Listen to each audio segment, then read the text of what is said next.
اگلا سوال ہے عبد الرحمان کا کہ نماز پڑھنے کے لیے ٹوپی پہننے کی شرعی حیثیت کیا ہے؟ جو مساجد میں پلاسٹک یا کھجور کی ٹوپی موجود ہوتی ہے اس کو پہن کر نماز ادا ہو جاتی ہے یا نہیں؟ دیکھیے اہل سنت والجماعت کے ہاں نماز کے اندر سر کو ڈھانپنا جو ہے یہ سنت ہے، اور جو سر کو ڈھانپ کے نماز نہیں پڑھتا وہ خلاف سنت کرتا ہے اور اس طرح کا کرنا مکروہ ہے۔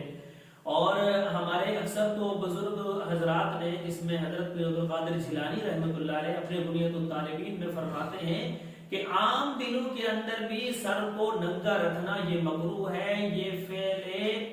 غیر ہے، کہ یعنی کہ یہ نیک لوگوں کا اور شریف لوگوں کا کام نہیں ہوتا کہ وہ اپنے سر کو ننگا رکھیں۔ جو شرفاء ہوتے ہیں وہ اپنے سر کو ڈھانپ کے رکھتے ہیں۔ تو جب ہمیں غیر نماز میں یہ حکم ہے، تو جب ہم اللہ کے سامنے کھڑے ہوتے ہیں تو اس وقت یہ زیادہ ہمارے اوپر یہ لازم آتا ہے کہ ہم اپنے سر کو ڈھانپ کے رکھیں۔ اور باقی دوسرا مسئلہ یہ ہے کہ یہ جو مساجد میں ٹوپیاں ہوتی ہیں تو ان میں شرعی اصول یہ ہے کہ ایسی کوئی بھی چیز ہمارے لباس میں جو آتی ہے، وہ چاہے ٹوپی ہے، وہ ہمارے کپڑے ہیں، کوئی بھی چیز ہے، کہ اگر اس کو ہم عام لوگوں کی محفل میں پہن کے جا سکتے ہیں اور ہمیں عار محسوس نہیں ہوتی تو نماز میں بھی پہن سکتے ہیں۔ لیکن اگر ایسی چیز ہے کہ جو عام لوگوں کی محفل میں ہم پہن کے نہیں جاتے، ہمیں عار محسوس ہوتی ہے، اچھا نہیں لگتا، تو نماز میں بھی ایسے کسی بھی قسم کے لباس کا پہننا شرعاً درست نہیں ہے۔ تو مسجد کے اندر جو سبز کلر کی ٹوپیاں ہوتی ہیں پلاسٹک والی، اور اسی طرح جو ہے وہ کھجور کے پتوں کی ٹوپیاں ہوتی ہیں، یا مسجد کے اندر جو ٹوپیاں پڑی ہیں اور انتہائی میلی ہوئی بھی ہوتی ہیں، تو ایسی ٹوپیوں کا پہننا نماز کے اندر یہ مکروہ ہوگا۔ اور جو نمازی آدمی ہے اس کے لیے تو یہ ہے کہ وہ ٹوپی ہر وقت اپنے سر پہ رکھے، اور اگر سر پہ نہیں کم سے کم جیب میں ہونی چاہیے کہ نماز اس نے پڑھنی ہے اور سر کو ڈھانپنا ہے، تو پھر جب جس وقت بھی نماز کے لیے جائے تو اپنی ہی ٹوپی اپنے سر پہ رکھے اور اس صورت میں وہ نماز پڑھے۔ اگلا سوال ہے انیس منارے سے کہ ثنا کا کیا حکم ہے؟ مقتدی پہلی رکعت میں لیٹ آیا ہے، اب جب وہ آئے گا تو وہ پہلے ثنا پڑھے گا یا خاموشی سے کھڑا ہو جائے گا؟ جی ثنا جو ہے یہ نماز کے اندر سنت ہے، اور جو امام کے ساتھ تکبیر تحریمہ کے ساتھ ملے ہیں حضرات وہ ثنا پڑھیں گے، اور جو بعد میں آ کے ملے ہیں جس وقت امام نے قرات شروع کر دی ہے تو اس کے بعد وہ ثنا کو نہیں پڑھیں گے، کیونکہ یہ سنت ہے، اور جو سورہ فاتحہ اور اس کے ساتھ سورت ملانا ہمارے ہاں یہ واجب ہیں۔ تو امام کے ہاں امام کے پیچھے جب ہم یہ نہیں پڑھ سکتے تو سنت بھی ادا نہیں کر سکتے، اسی لیے قیام کی حالت میں اگر تو امام ابھی تک ثنا پڑھ رہا ہے تو ہم ساتھ پڑھ سکتے ہیں، اور اگر امام نے تلاوت شروع کر دی ہے، قرات شروع کر دی ہے، تو اس وقت ہم خاموش کھڑے ہو جائیں گے۔ اگلا سوال ہے کہ موبائل کے اندر ایک ایپ ہے خوابوں کی تعبیر کے نام سے، کیا اس کے اندر سے اپنے خوابوں کی تعبیر دیکھنا درست ہے یا نہیں؟ دیکھیے اس طرح کی بہت ساری ایپ آتی ہیں جو استعمال کی جاتی ہیں، اور بعض دفعہ وہ کسی سے تصدیق شدہ بھی نہیں ہوتی،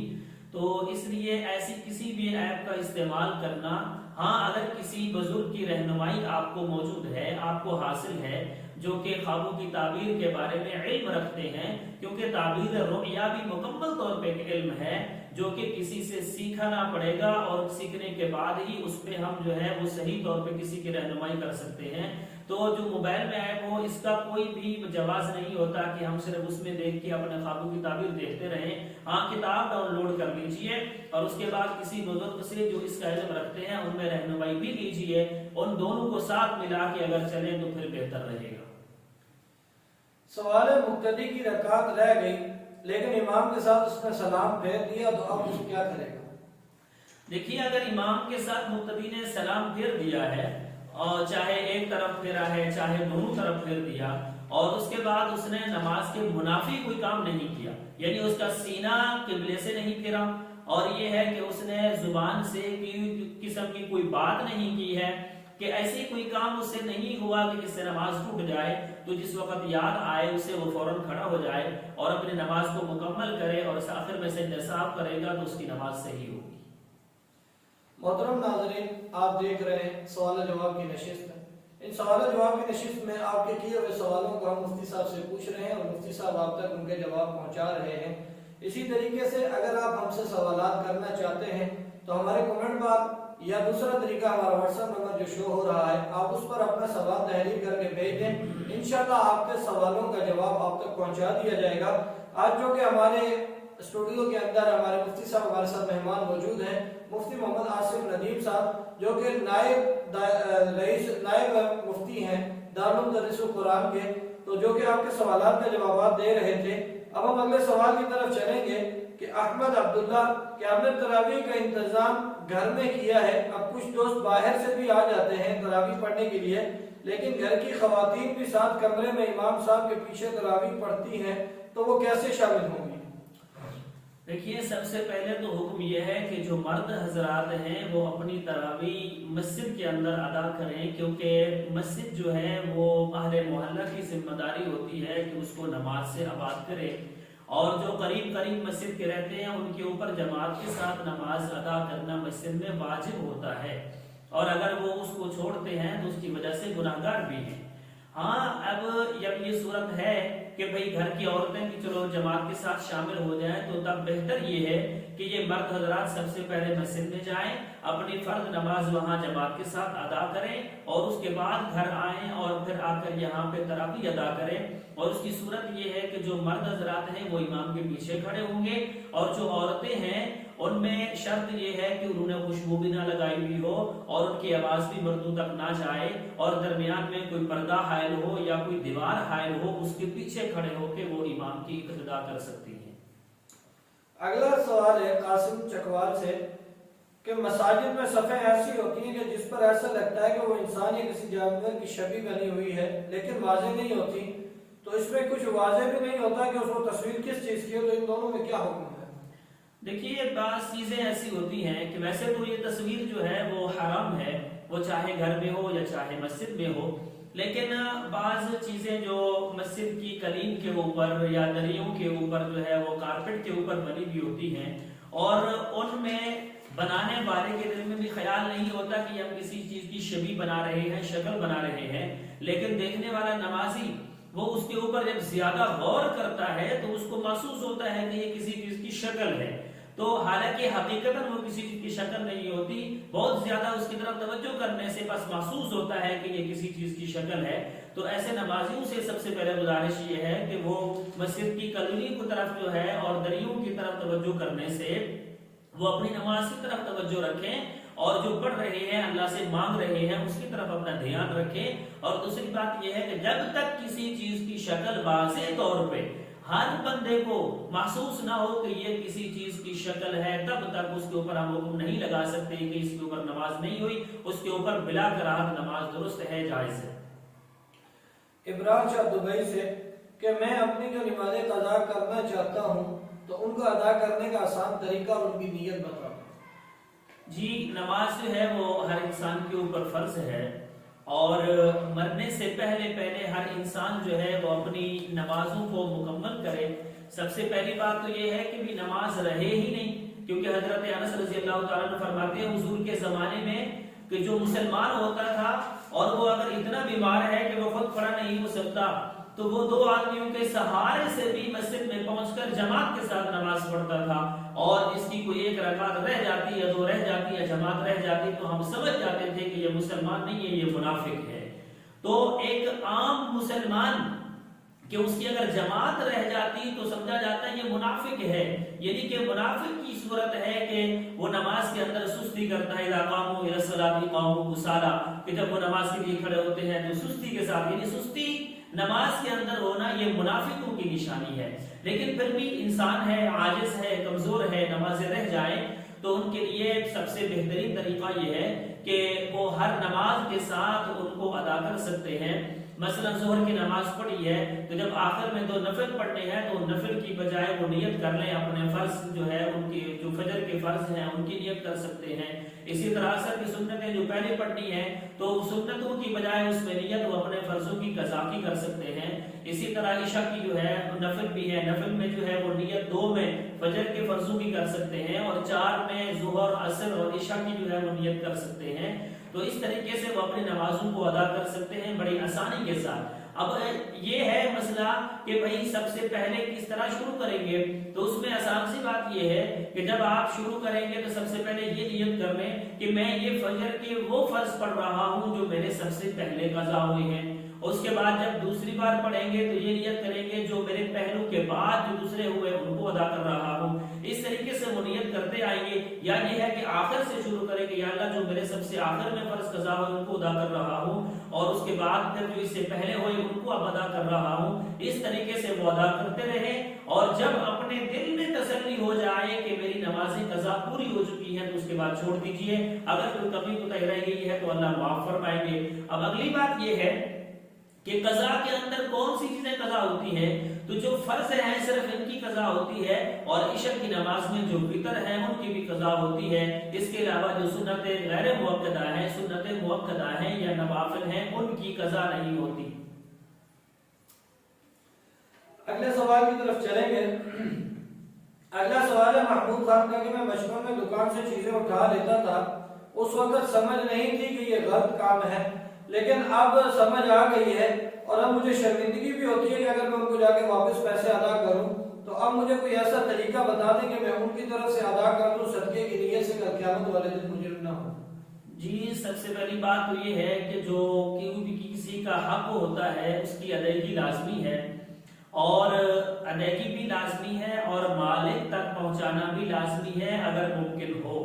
تو اگر تو وہ لوگ موجود ہیں تو آپ ان کو ان کا جو حق ہے وہ پہنچا سکتے ہیں، جا کے ان کو دیں، اور اگر اس چیز میں شرم محسوس ہوتی ہے تو ضروری نہیں ہے کہ ان سے یہ کہا جائے کہ میں نے چیزیں چرائی تھی اور وہ آپ کو دے رہا ہوں، بلکہ آپ کی نیت یہ ہو کہ میں نے جو چیزیں ان کی دکان سے اٹھائی تھی ان کے لیے دے رہا ہوں، ان کے پیسے ادا کر رہا ہوں، اور ظاہراً زبان سے آپ ان سے کہہ سکتے ہیں یہ میری طرف سے آپ کو ہدیہ ہے، یہ میری طرف سے آپ کو گفٹ ہے، اس صورت میں آپ ان کی ادائیگی کر سکتے ہیں۔ باقی رہا یہ مسئلہ کہ بھئی بعض دفعہ ایسا ہوتا ہے کہ بھئی بندہ بھی معلوم نہیں ہے، یا یہ ہے کہ بھئی وہ فوت ہو چکا ہے اور اس کے ورثاء میں بھی کوئی نہیں ہے، تو پھر یہ ہے کہ اس میں صورت یہ ہوتی ہے کہ اس بندے کی طرف سے آپ کسی غریب کو، مستحق کو، اس سے زیادہ جتنا آپ کے خیال میں ہے اس سے زیادہ رقم جو ہے وہ کوشش کریں آپ اس کو بطور صدقہ دے دیں، اور اس میں نیت کریں گے کہ یہ فلاں بندے کی طرف سے ہے جس کا میں نے حق دینا ہے، تو اگر اس طرح کیا جائے تو امید ہے اللہ رب العزت جو ہے وہ قیامت والے دن پکڑ نہیں فرمائیں گے۔ اگلا سوال ہے خالد احمد پشاور سے کہ میرے ایک دوست نے ایک مجلس میں اپنی بیوی کو کہا کہ آپ کو میری طرف سے 1000 طلاقیں ہیں، تو وہ کسی عالم کے پاس گیا تو انہوں نے کہا یہ 1000 تو طلاقیں ہوتی نہیں ہیں، اس لیے آپ کی ایک ہی طلاق شامل ہوگی، اس کا تفصیلی جواب عطا فرمائیں۔ دیکھیے جی جو طلاق کا مسئلہ ہے اس میں تقریباً تمام اہل سنت والجماعت اور تمام ائمہ کرام جتنا بھی موجود ہے، یعنی کہ چاروں ائمہ جو مجتہدین ہیں ان کی جتنے بھی جو پیروکار ہیں ان سب کے ہاں، اور خصوصاً جو ہے علماء حرمین کے ہاں 3 طلاقیں اگر کسی نے دی ہیں تو وہ 3 ہی شمار ہوتی ہیں، 2 دی ہیں تو 2 شمار ہوتی ہیں، 1 دی ہے تو 1 شمار ہوتی ہے، 3 سے اوپر دی ہے تو وہ لغو ہو جائیں گی اور 3 جو ہے وہ نافذ ہو جائیں گی۔ تو جو صورت بیان کی گئی ہے کہ 1000 طلاق کہہ دیا تو بھئی 3 سے تو اس کی بیوی اس کے اوپر حرام ہو چکی ہے، اب بغیر حلالہ شرعیہ کا ان کا آپس میں کسی بھی قسم کا تعلق ناجائز اور حرام ہے۔ باقی رہا یہ معاملہ کہ صرف اور صرف اس میں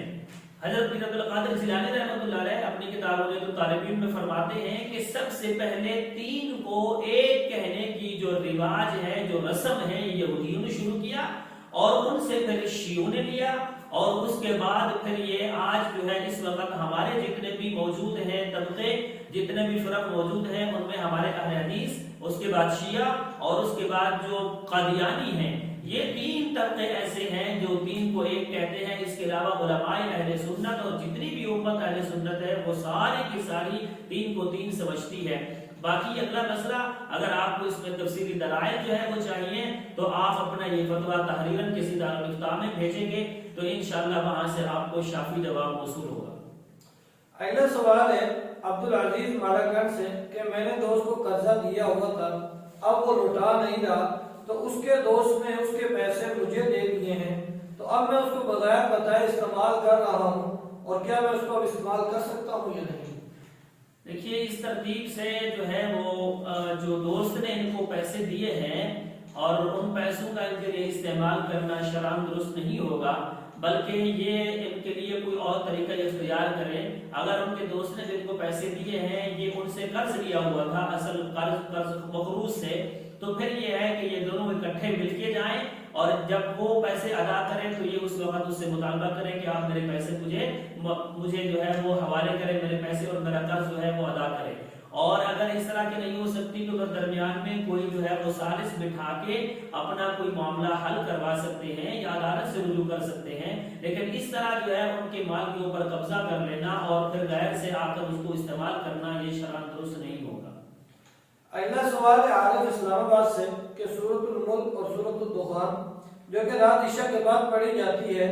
اور اس کو تہجد کی نماز میں پڑھ لیا جائے تو اس کی فضیلت وہی حاصل ہوگی جو رات کو پڑھی جاتی ہے؟ دیکھیے سورہ ملک کی جو فضیلت ہے وہ رات کو سونے سے پہلے کی ہے اور تہجد جو ہے وہ رات کو سونے کے بعد پڑھی جاتی ہے، تو اس لیے سورہ ملک کی جو فضیلت ہے وہ سونے سے پہلے ہی پڑھی جائے گی تو اس سے حاصل ہوگی۔ باقی تہجد میں پڑھنا اس کا ایک الگ ثواب ہے، لیکن جو خاص فضیلت ہے وہ حاصل نہیں ہوگی۔